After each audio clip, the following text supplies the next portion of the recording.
In a universe that almost is, just out of reach beyond the edge of reality, mysterious forces underlie the fabric of existence. Energematrice6, the very energy of creation, serves as both the elixir of life and the arsenal of destruction for its human and not-so-human denizens. Crushing darkness, whose source they cannot fathom, grips the cosmos and its people. In anguish, they dream of the long-foretold bright star. Join us as we embark on an epic journey, exploring the universe of Energematrice6.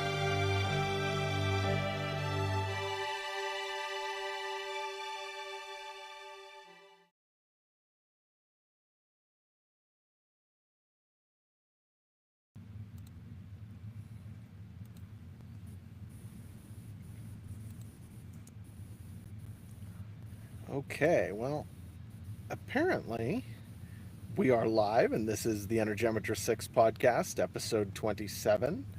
And welcome, everybody. Today we have Mel and Luke and oldest, second, and third all to read parts. And sort of amusingly enough, most of today's kind of a monologue, I think. So welcome, everybody. Glad everybody's here. Let's hit the V for V ad and get rolling.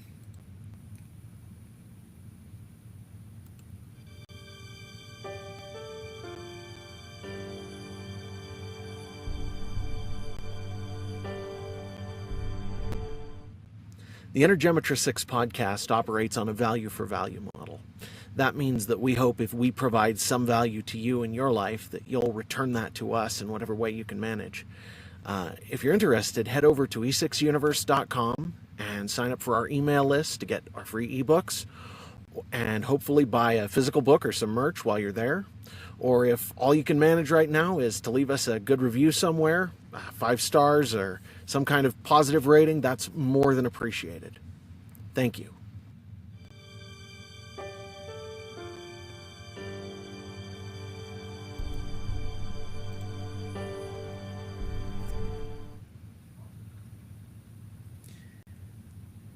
And today we are reading The Veil of Mysteries, Chapter 4. If they succeed in eradicating the deep myths, that act obliterates our identity and reduces us to nothing more than chattel. Paul Casizia, Final Address to the Telestry, Year 262 NST. They met Andrew, Shannon, Shauna, and Laura in the nearest of the station's cafeterias. There was a small crowd of locals who stared after them with curiosity but kept their distance. After they sat, Rachel launched into an explanation of her problem over the station's lunch hour. Andrew frowned thoughtfully as she spoke, then nodded when she finished.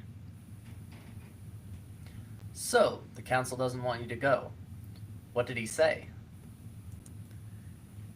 You're awful quiet.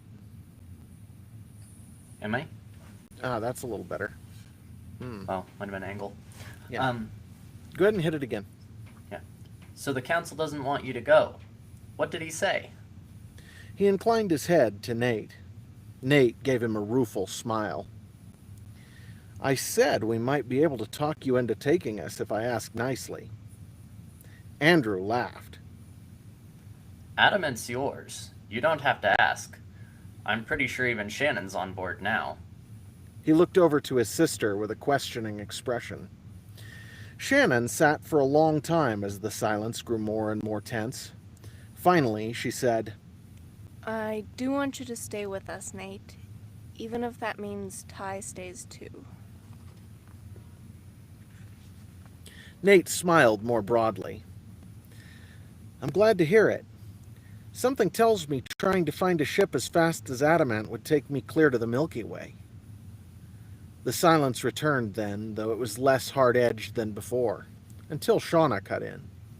Didn't you say the vessel belonged to Paul Casizia? I'd like to see it. He was Dad's best friend. Rachel looked over at Shauna and her jaw dropped.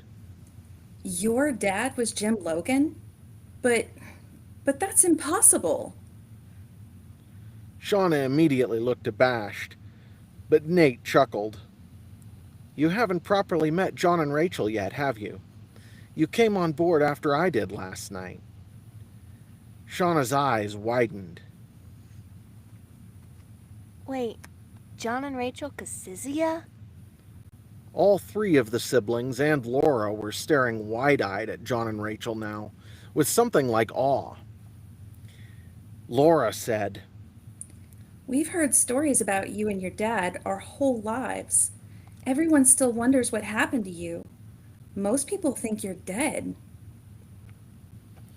After that, it took a full half hour to tell John and Rachel how the four had come to the Aurora Galaxy, and then explain to the others how John and Rachel had been imprisoned for over 1,000 standard years in Crystal, and Paul had gone no one knew where. When they finished their stories, John and Rachel were looking back and forth between Nate and the others, while the four from the Milky Way stared at John and Rachel in turn. You killed a changed? John asked, eyeing Nate with surprise and wonder. And he banished the shade inside it, too. Shauna exclaimed. Guess that explains why none of you have a Remocula, too. John said. You know what? Hit that again. It's Recamocula.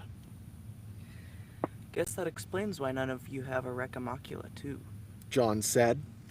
That required a whole new round of explanations that left the Logans and Laura all staring at the pattern that was visible above John, Rachel, and Nate's collars thoughtfully. For his part, Nate was glad the other diners were keeping a respectful distance. The rumors and explanations that would have to follow such revelations would be interesting, if anyone overheard them. After a moment, Andrew looked at Nate. So, when do you want to take them? We could go right now if you want. Nate shook his head. How about tomorrow? He looked at John and Rachel. I'd like to spend some time here today, and I'm going to inform our hosts of our plans before we go. Rachel looked blank as she absorbed his intentions, then stared at Nate wide-eyed, laughing aloud. Andrew gave Nate a dubious frown. Nate smiled crookedly. A little humility would go a long way for this council. Give them a chance. With lunch finished, Rachel led them to the station's conclave, the great hall in which the people of Lighthouse Station had public forums and discussions. The massive amphitheater also served as their center of education. When they arrived, the afternoon lesson was just beginning. The conclave was at the very heart of the station's central core, and it was bigger around than adamant, even if the ceiling was only 2 stories high at the very center. As Shauna first walked into the huge room, she stopped suddenly, breathing hard. When Shannon touched Shauna's shoulder with a concerned look,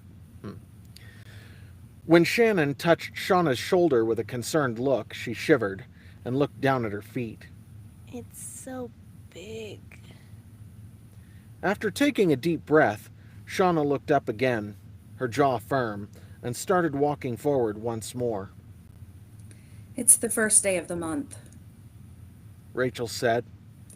They told us they teach the story of the betrayal and the escape on the first day of every month so everyone remembers it. Ty waved at them from a seat near the bottom center of the amphitheater-shaped room, and they went to join him as others trickled into the chamber. All 4 of Nate's friends from the Milky Way stared around unabashed at the crowd. Laura was the only one of the 4 to speak, but she clearly voiced what they were all thinking. So many people. Is this what a city is like? Ty laughed and shook his head. Not even close. Just wait till you see a real planetary capital.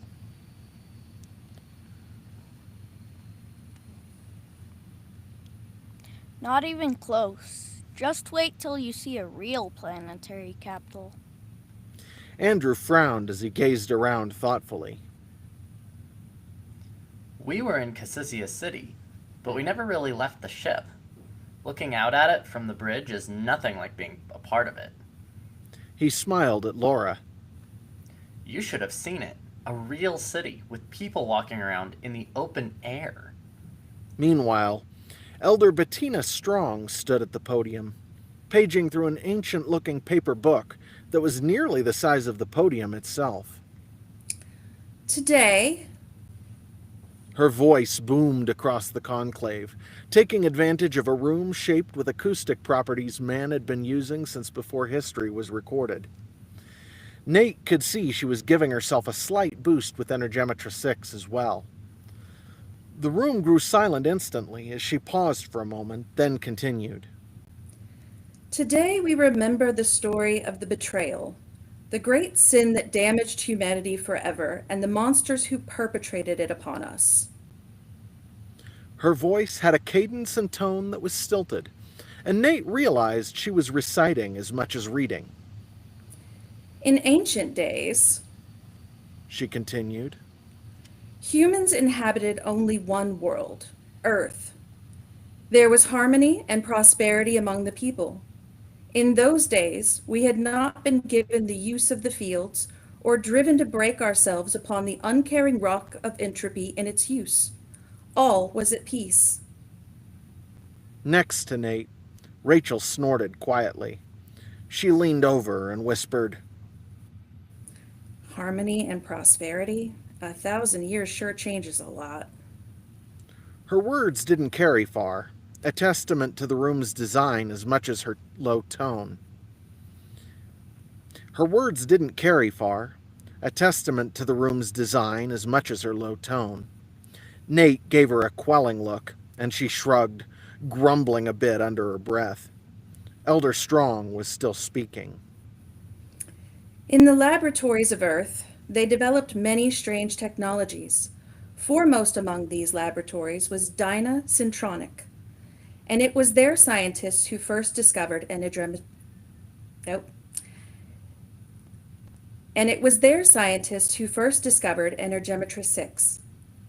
Paul Kazissia was one of the warriors assigned to protect this ancient laboratory, and it is from his lips and his writings that we remember. It was then the betrayer made himself known, Lastus Rayland, the bringer of entropy.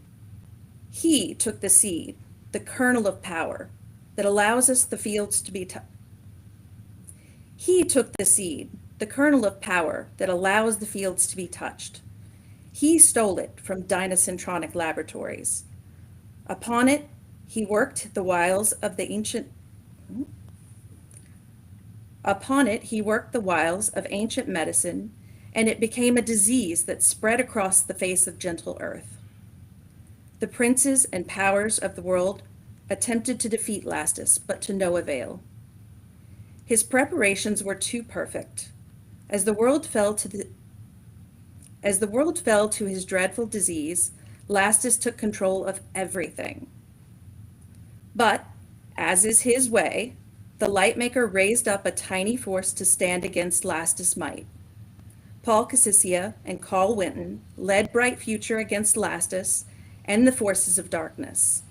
Though they struggled against the tyrant, their fight was hopeless. Lastus' control of the world was too strong for mortal men to break. It was then, in humanity's darkest hour, that Paul led the survivors to use the marvelous technology of Dynacentronic, building space vessels that would allow them to leave their dying world. But Lastus was not to be beaten so easily. He too had built such a vessel, and he sent Lana Trent to destroy Paul and his tiny group of refugees. She caught them beyond Earth's moon and engaged in battle most terrible. Lana used her tremendous grasp on Energematrice6 to hold their ships fast and destroy them one by one. Then, when all seemed lost, Paul used his own tremendous power to whisk his forces away from home. Then, when all seemed lost, Paul used his own tremendous power to whisk his forces away from the home they had always known into the darkness of the between. They traveled through the great darkness, and the Lightmaker was with them, for it was here they came, to Aurora, our new home. 3 seats down from Nate, Shannon shook her head slowly. This is weird. she said. We all thought they died. She frowned. And Rachel's right. This story got twisted. He barely heard her, but a sharp glance from Elder Strong showed that she'd caught more than Nate had thought possible. She stared at Shannon for a long moment with a strange look on her face, then said, We have with us today John and Rachel Cassicia and the Bright Star himself, so named by the Keeper. Perhaps one of them has some insight to share with us on the escape or the betrayal? She sounded both serious and curious, and for a frozen heartbeat, Nate was petrified. Then he nodded slowly, rising to his feet. Nate felt to his very core that he needed to speak to these people, for this was his purpose in the Vale, but he didn't know what to say. Lightmaker, what now? As he ascended to the podium, Nate grasped Energematrice6 and quickly copied what he saw Elder Strong doing. Holding just enough power to amplify his voice for those at the edges of the amphitheater. Elder Strong stepped back from the podium to make room for Nate, standing at a respectful distance, and he nodded to her as he turned to survey the room, searching for something to say. Finally, in the moment when he needed it most, clarity descended upon him, and he saw his purpose, his whole purpose, as he had once before when he first found himself in the Aurora Galaxy on the vessel Ocarist. This time there was no doubt that what he saw came from somewhere outside himself, whether it was the great schemic or the Lightmaker or some other force that had implanted the knowledge in his mind before he ever appeared in the Aurora Galaxy. He wasn't sure. He knew this story, the true story, uncorrupted by the passage of time or the flawed perspective of... He knew this story, the true story, uncorrupted by the passage of time or the flawed perspectives of its storytellers. When Nate began to speak, he was quiet at first. People of Lighthouse Station, I'm glad to be here. If I had a place of my own in the galaxy, I would be happy to claim Sanctuary as home. The people of Sanctuary are a breath of fresh air to me, after having spent my last month at the Telestry. As Elder Strong said, Earth was the ancient home of humanity. However, human nature has not changed in the 1,000 years since the escape, or in the period before it, the betrayal. Human nature was just as dark then as it is now. Earth was a terrible place of war and famine and death. As if man is not evil enough on his own, even in the time before the escape, the people of Earth were haunted by the Shades. Evil beings that in those days lived in... Nate paused, searching for a way to describe the reality of how the universe was folded and set upon itself, then shrugged. They lived in what you would think of as another dimension of space, the twilight, from which they can see our universe, but we cannot see theirs. The Shades blinded the people of Earth to reality. The Shades used every trick and deception they could contrive to convince humanity to kill each other for sport. Dynacentronic was a laboratory, as Elder Strong said, and they discovered Energematrice6, how the world is built of and upon it. But it was then the Shades saw their opportunity, and Yamak, the most powerful and evil of all the immortal beings that live in the twilight, hatched a terrible plan. It was Lena Trent who stole the technology that brought the fields to the hands of men, and took it to Lastus Rowland. In those days, the world was torn by war and strife, stirred up at the bidding of the Shades they couldn't see and didn't believe in. Lastus determined to put an end to war, and he made a bargain with the Shades. They gave Lastus the knowledge to create injections that imbued himself and a chosen few of his lackeys with the power to manipulate Energematrice6. Carl Winton was Lastus' chief lieutenant. He saw the great evil Lastus was creating, how Lastus would take power for himself and use it for whatever purpose he chose. With the Shades at his back, Lastus' grip on the world would be stronger and more evil than ever before. It was then the Shade's deeper plan became reality. Yamak provoked a fight between Carl and Lastus, and with Yamak's connivance from within the twilight itself, their titanic struggle blasted a hole, a puncture through the fabric of space into twilight. In his own struggle to puncture reality itself, Yamak twisted the fabric of being, and it was this abomination that entwined entropy with Energematrice6. In his own struggle to puncture reality itself, Yamak twisted the fabric of being, and it was this abomination that entwined entropy with Energematrice6. You see, Energematrice6 was not intended to be used by humans for their own power, nor was it intended to bring a premature end to those who did have the means to use it. From our side, the puncture was invisible, both to us and the Shades themselves. It allowed passage in one direction. It was not the effect that Yamak had intended, and once a Shade passed through, it became trapped on this side of the rift. Even this was enough to give the Shades direct access to humanity, and they took full advantage, manipulating our genetics and creating monsters the likes of which we had never imagined. After his fight with Lastus, Carl saw that Earth's plight was dire. He knew Yamak would not rest until it controlled every living human, for it is jealous and despises us with a hatred that knows no limit. In desperation, Carl took the injection Lastus had made and created what today you call the Plague. The Plague was a mercy in disguise, conceived by the Lightmaker and unleashed on humanity by Paul Cassizia and Carl Winton. It was the Plague that gave us E6. It restored the balance between the powerless people of the world and Lastus and his chosen friends. Nate stopped for a long moment, then shook his head. It was Paul who decided the people must flee. When Carl escaped from Lastus in the aftermath of their battle, Paul enlisted his help to build ships that would take them away from Earth and the terrible destruction of the Shades. Building the vessels in secret as they did was a tremendous, costly effort, and Lastus hunted Bright Future relentlessly.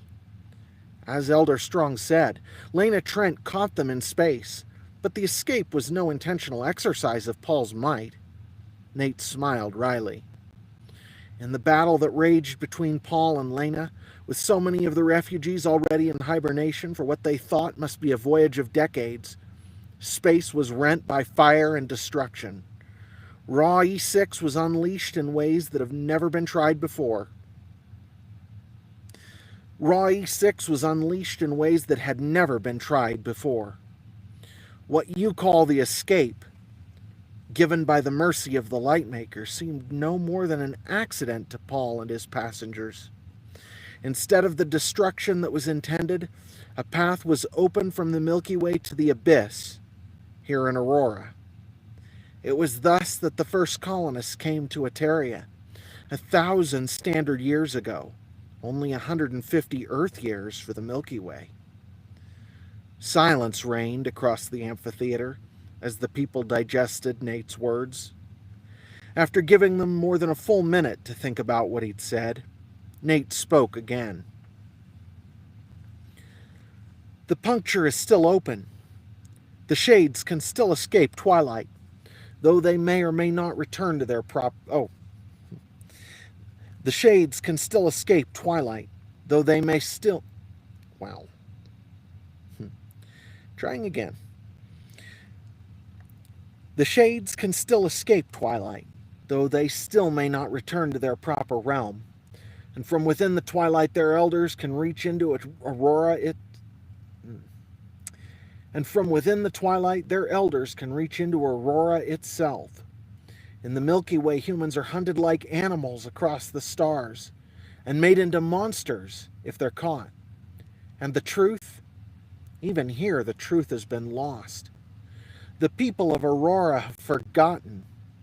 Entropy strangles them in their youth, and they squabble over power just as their ancestors did on ancient Earth. It is for this reason I've come here. Nate's eyes were downcast when he finished, but after a moment he raised them again, catching every eye he could in an audience that now seemed vast. The Lightmaker always provides a way out, and there is always a path to redemption. There is also a cost and a choice to be made. Nate stepped back from the podium with a nod to Elder Strong, then took a position to one side of her. Elder Strong turned her head to give him a long measuring look, but didn't move. The crowd was murmuring around him, with more and more hostility bubbling up to the surface the longer he listened. One man called, "No respect for tradition." Despite the general conversation among the crowd, which did not rise above a murmur, the few who rose to their feet to approach the center of the room seemed respectful enough. The first to reach the dais stepped up to the podium and he turned to look back at Nate. Do you want me to read this? Maybe Nathaniel should read this. Yeah. Where are we? Thank you. Thank you, Bright Star. Mm-hmm. Okay. Yeah. My name's Oh, no. Thank you. You gotta Oh, say the okay. thank you. Yeah. Thank you, Bright Star. Said the young man, barely older than a teen himself. My name's Ivan. I was wondering, would you be willing to answer some questions? Nate nodded and stepped forward to clasp his hand. Then the young man smiled at him and said, loud enough for everyone to hear, You spoke of shades. We have a few stories about things like that, and you said they can reach into Aurora. We have a few stories about beings like that, and you said they can reach into Aurora. But could you tell us, can the shades reach us here in the Vale? Paul's great gift has protected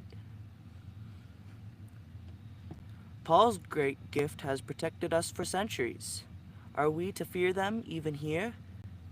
Nate nodded again, then amplified his voice once more to be sure all would hear. Ilvin, I'm happy to answer your question. When Paul put the veil in place, he set protections around and upon it. It is possible the shades could reach you here from the twilight, but only if someone willingly allowed them access. The galaxy outside the veil, on the other hand? Nate trailed off, looking troubled.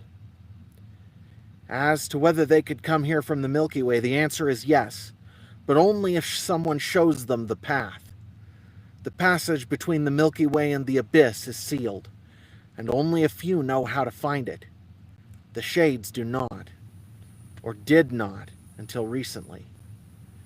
Nate turned a thoughtful gaze to Andrew and his sisters. The next question was the worst that Nate had to answer, and the only one that really captured the mood of the crowd. A short, angry woman all but screeched at him. Let's see. Second is laying on the floor. Mel, you want to get this? Sure. Can be a short, angry woman. I think we all could. Okay. You think you can just show up here and contradict 1,000 years of history? Who do you think you are? Nate's gaze was firm as he scanned the audience. As to whether my words are true, I give you only the knowledge the Lightmaker gave to me. This didn't seem to help his case with the crowd, though the rest of his questioners were unfailingly polite, creating a strange contrast with the underlying atmosphere. The next question came from Alina, a middle-aged lady with frown lines between her eyes. She actually curtsied when she stepped forward to speak. You're up again. Okay. Bright Star, could you tell me, we've long been taught that Energematrice6 represents balance, that good and evil, light and darkness, past and future, all find their balance in the fields. She shrugged helplessly. Nate nodded. What exactly are you asking me, Alina? Alina frowned for a moment, then she said almost desperately, Energematrice6 is not just for physical power, it's our spiritual source. How can it never have been intended for us to use it? Ah, Nate shook his head. E6, like the rest of the universe, was made by the Lightmaker, a tool for his own use, and for those to whom he gave the means. Any who find their spiritual source in the fields and not the Lightmaker are lost. And, Nate's lips quirked, but his eyes were full of compassion. Looking to E6 as your source of balance is like looking to a hurricane for strength. Strength it may have, but not for you to borrow. The third question was from an old man, so stooped and wrinkled his age was impossible to guess. He stared at Nate almost bleakly and said, You've given us much up today. How do we live with this? How do we spend our days in fear knowing such a great evil is just outside our door? Nate nodded respectfully to him and was silent in thought, then said, When the escape landed on Eteria, the people asked for a way to live with their new power.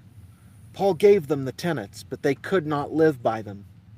Humanity faces defeat and destruction in the Milky Way.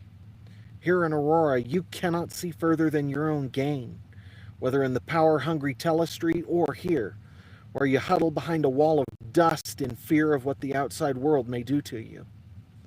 Nate paused, looking over the gathered people. The time is coming for the people of Vale and Telestry alike to be renewed and equipped to defeat the enemies that have awaited them for so long. That is my purpose in this galaxy. First, to see the truth restored to you. Second, to equip you for the battles that lie before you. Third, to face the enemies you cannot. For almost a full hour, Nate answered question after question, looking to satisfy each of his questioners as best he was able. Their hostility never really abated, instead trailing off into sullen silence. When finally no more came forward, Nate stepped down from the dais to return to his friends.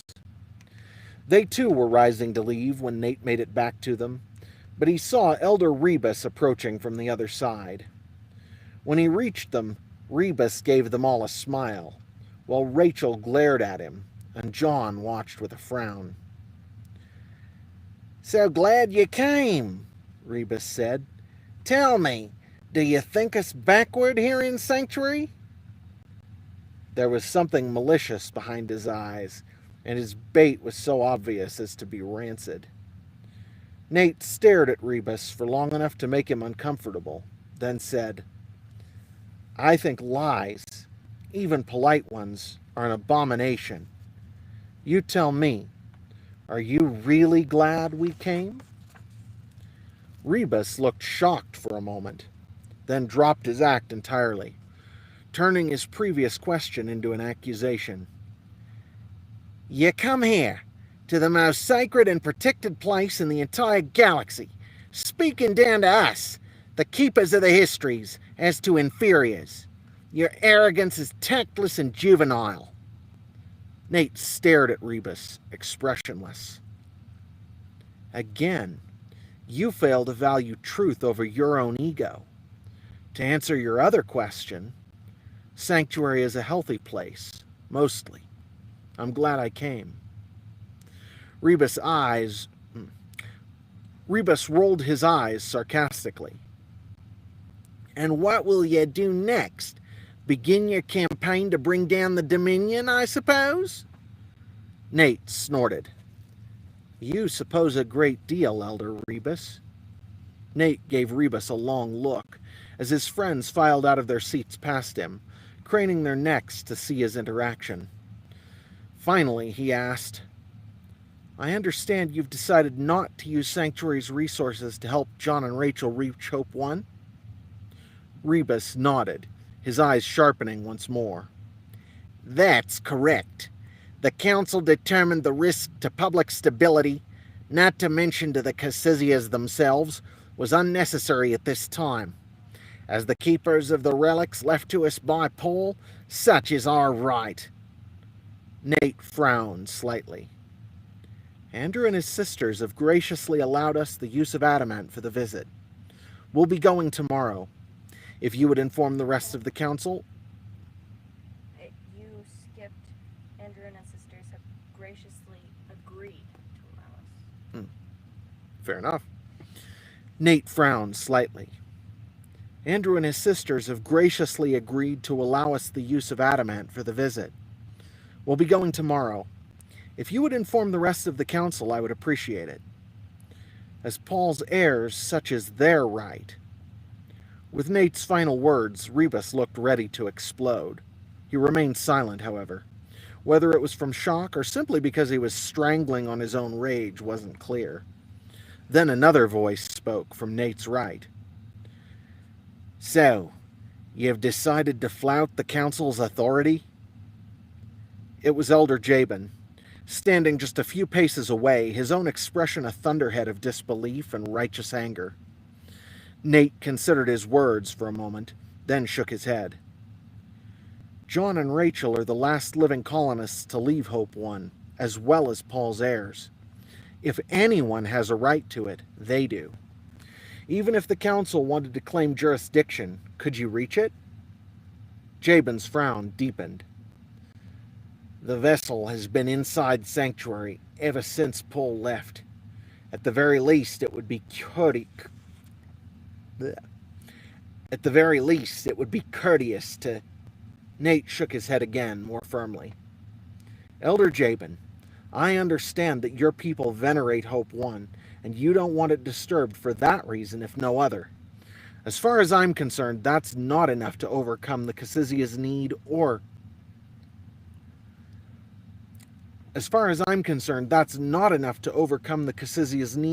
their right to see it, and I don't need anyone's permission to take them there. Nate saw the instant when Rebus' expression went suddenly from thunderous to crafty. As if something new had just occurred to him, Rebus said to Jabin, To the contrary, I think that's a capital idea. To the contrary, I think this is a capital idea. Jabin stared at Rebus, bewildered. What? I do, Rebus nodded. They must, of course, take a number of the council with them to be certain nothing is disturbed on the vessel. Jabin continued to stare, as if he'd never seen Rebus before. Then understanding seemed to dawn. And you wish to be that council member? Rebus' eyes widened, and he laughed as if the idea were ridiculous. Like the rest of his persona, it was an act, and Nate felt as if he needed a shower. Of course not. You and I are too old for such a thing. Young Master Galton is a much better choice. Don't you agree? Once more, Jabin looked confused, but he shook his head in irritation. I don't see that we have the capability to forbid such an expedition at any rate. If Jesse wants to go, he may, of course. Frowning, Nate nodded. We'd be happy to have him. Nate wasn't sure what Rebus' game was, but Jesse Galton had so far seemed solidly on their side, and having him along for such a trip might actually be to their advantage. After a moment, Jabin sighed. Will you at least promise to leave it intact when you finish? Nate looked at John and Rachel, his eyebrows raised. Rachel glared at Jabin but nodded reluctantly. John just shrugged. Nate said, I don't think any of us wants to destroy it. Jabin looked grim. That will have to do, I suppose. He paused, then sighed again. The reason I sought you out was actually unrelated. How much do you know of Kevin Redding? It was Nate's turn to frown. He was the first person to find me when I awoke aboard Ocarist. When he asked to join us, he told me he had been sent to spy on me by Loredan. But originally the Keeper sent him to spy on Loredan. Jabin shook his head. To my knowledge, the boy was never sent anywhere as a spy. He grimaced. I say boy, but Kevin is at least 15 standard years old. He ages differently. As many would put it, he is an odd. He was exiled for being a troublemaker. We hoped a dose of the outside world would cure him. His bloodline comes straight from the wild man, and his family's always been troubled. Behind Nate, Ty laughed. The others all looked blank. Nate glanced over his shoulder at Ty, who grinned. The wild man was the first one who prophesied about you, Bright Star.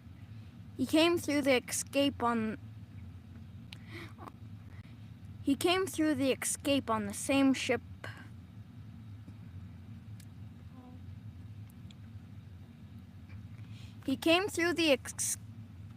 You're good. He came through the escape on the same ship Paul Cassizia did. Hope 1. I guess? Hope 1, I guess? Hope 1, I guess? No, not Hope 1, I guess. Hope 1, I guess? Hope 1, I guess? And they say people who came through the escape were never quite right. He was extra special, though. The Telestry kicked him out 3 times. They finally killed him when he came back again the 4th time. His name was Seaver, right? Seaver Ratting? Jabin smiled at Ty's insouciance. Redding, actually. The name changed on the 3rd generation when Seaver's son left a bastard and wouldn't claim him. Kevin's mother and sisters still live here, but the council asked him to leave after he tried to sabotage Lighthouse Station 2 standard years ago.